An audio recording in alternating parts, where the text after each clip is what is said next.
শনিবার সকাল থেকেই উত্তপ্ত নদিয়ার তেহট্টের নিশ্চিন্তপুর গ্রাম। তৃতীয় শ্রেণীর ছাত্রের মৃতদেহ উদ্ধারকে ঘিরে উত্তেজনা ছড়ায় এলাকায়। অভিযোগের তীর প্রতিবেশীর দিকে। ছাত্র মৃত্যুর ঘটনায় নিহত 2 ও আহত 1।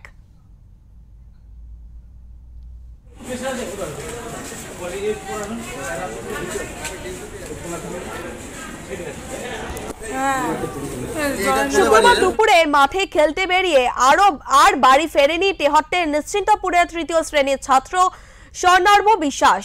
সারাদিন ধরেই খোঁজাখুঁজির পরও তাকে খুঁজে পাওয়া না গেলেও তেহট্ট থানায় অভিযোগ দায়ের করেন পরিবারের লোকজন। শিশুর খোঁজ পেতে এমনকি সোশ্যাল মিডিয়ায়ও প্রচার চালানো হয়। তারপর শনিবার সকালে বাড়ি থেকে কিছুটা দূরে একটি পুকুরের ত্রিপলে মোড়া অবস্থায় শিশুর মৃতদেহ ভাসতে দেখেন এলাকাবাসীরা। এরপরে উত্তেজনা ছড়ায় গ্রামে। মৃতের পরিবারের অভিযোগ, প্রতিবেশী উৎপল মণ্ডল ওই শিশুকে খুন করেছে।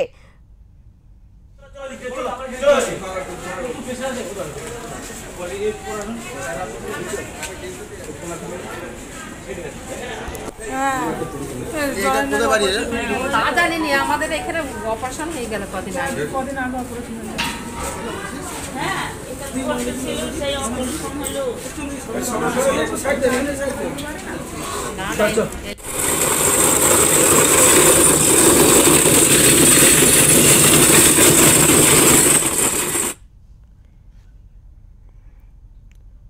আমাদের সঙ্গে রয়েছে আমাদের প্রতিনিধি নিলয় ভট্টাচার্য। নিলয়, তোমার থেকে জানতে চাইবো যে শিশুটি খেলতে গিয়েছিল এবং তাকে খুঁজে পাওয়া যায়নি, এবং তারপরে যেটা জানা যাচ্ছে যে শিশুটিকে দেহ জলে পাওয়া গিয়েছে।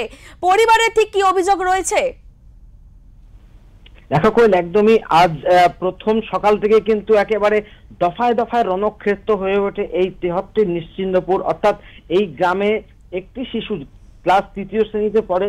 সে গতকাল দুপুরে যখন সে খেলতে যায়, তারপর থেকে কিন্তু তাকে আর খুঁজে পাওয়া যাচ্ছিল না, এবং বাড়ির লোকজন দীর্ঘ খোঁজাখুঁজির পর তাই নিশ্চিন্তপুরের গ্রামেরই একটি ডোবা অর্থাৎ জলাশয় থেকে কিন্তু এই 3য় শ্রেণীর ছাত্রের প্লাস্টিকে মোড়া সেই মৃতদেহটি উদ্ধার হয়।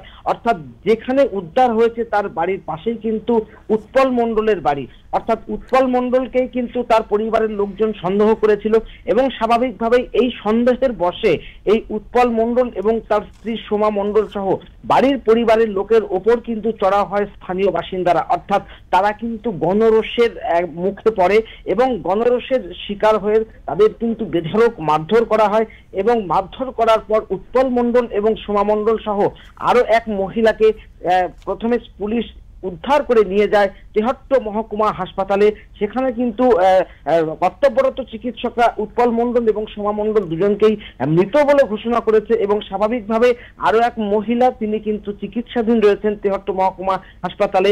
এবং এই ঘটনার পর অগ্নিসংযোগ করা হয় উৎপল মণ্ডলের বাড়িতে, এবং ঘটনার খবর পেয়ে যখন পুলিশ পৌঁছেছে তারপর আরো অতিরিক্ত পুলিশ সেখানে মোতায়েন করা হয়েছে, এবং গ্রামের মানুষ কিন্তু দফায় দফায় বিক্ষোভ দেখাতে শুরু করে, এবং স্বাভাবিকভাবেই তার বাড়ি ভাঙচুর করে, এবং তাদের গণরোষের শিকার অর্থাৎ তাদের কিন্তু স্বামী স্ত্রী সহ আরো এক গৃহবধূকে কিন্তু তারা বেধড়ক মারধর করেছে, এবং পুলিশ গিয়ে পরিস্থিতি আপাতত নিয়ন্ত্রণে এনেছে, এবং এলাকায় এখনো পর্যন্ত পুলিশ পিকেট বসানো হয়েছে। এলাকার লোকের প্রাথমিক ধারণা যে এই উৎপল মণ্ডলই শিশুটিকে খুন করে প্লাস্টিক জড়িয়ে এই জলাশয় অর্থাৎ ডোবার মধ্যে ফেলে দিয়েছে। অর্থাৎ তার বিরুদ্ধে কিন্তু খুনের অভিযোগ তুলেছে, এবং সন্দেহের বশেই কিন্তু এই উৎপল মণ্ডলের ওপর চড়াও হয়েছে স্থানীয় গ্রামবাসীরা। এবং এখনো পর্যন্ত যে পরিস্থিতি রয়েছে সেখানে এলাকায় পুলিশ পিকেট বসানো হয়েছে, এবং পরিস্থিতি বর্তমানে কিন্তু স্বাভাবিক রয়েছে। কোয়েল, নীলয়, তুমি থেকে জানতে চাইবো যে শিশুর মৃত্যুর কারণ কি ঠিক কি জানা গিয়েছে, কিংবা পুলিশের তরফ থেকে কিছু জানানো হয়েছে এই বিষয়ে? দেখো, এখনো পর্যন্ত মৃত্যুর সঠিক কারণ জানানো যায়নি, তবে এই মৃত্যু নিয়ে কিন্তু এখনো পরিবারের তরফ থেকে অভিযোগ দায়ের করা হয়নি বলে আমরা প্রায় ঘন্টাখানেক আগে খবর পেয়েছি পুলিশ সূত্রে, এবং অভিযোগ হওয়ার পর পুলিশ যথাযথ ব্যবস্থা নেবে, এবং দোষীদের বিরুদ্ধে কিন্তু তারা আইনানুগ ব্যবস্থা গ্রহণ করবে বলে আমরা জানতে পেরেছি। এবং স্বাভাবিকভাবেই এখনো পর্যন্ত যেহেতু অভিযোগ দায়ের হয়নি, তবুও পুলিশ কিন্তু বিভিন্ন রকম ভাবে তারা এখনো পর্যন্ত তদন্ত শুরু করেছে। ওই বাড়ি থেকে শুরু করে তার পরিবারের সাথে কথা বলছে, স্থানীয় গ্রামবাসীদের সাথে কথা বলছে, এবং এই খুনের যে কারণ, প্রকৃত কারণ, সেটা কিন্তু জানার চেষ্টা করছে পুলিশ। পরিস্থিতির দিকে নজর রাখো নিলয়, ধন্যবাদ তোমায়।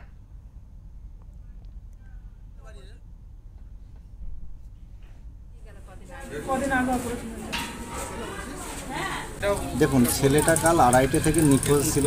আমরা যথেষ্ট রাতে সারা রাত খোঁজ করেছি, কিন্তু তবু আমরা পাইনি। সকালবেলা একজনের উপরে সন্দেহ হচ্ছিল পাশের বাড়ি, কিন্তু তবু আমরা তার বাড়িতে আমরা যাইনি, যে হতে পারে কি না হতে পারে সেই ভেবে।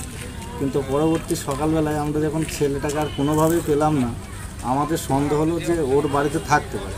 এইবার আমরা ঘরের পেছ দিয়ে গিয়ে দেখছি ওর বাড়ির পেছতে মেরে পুকুরে ফেলে দিয়েছে। কালকে আমরা রাতেও খুঁজেছি, পুকুরে কিন্তু কিছু ছিল না। মারা হয়েছে ওকে রাতে মেরে ভোরবেলায় মনে হয় যেন ফেলে দিয়েছে। আমরা সকালে লাশটা করতে সকালে কটার সময় পেয়েছেন? সকালে আপনার 6টার দিকে, 5:30 5:30। আচ্ছা, যাকে ডাউট হয়েছিল ওর নাম কি? ওর নাম উৎপল বিশ্বাস কি মণ্ডল হবে, সঠিক বলতে পারছি না।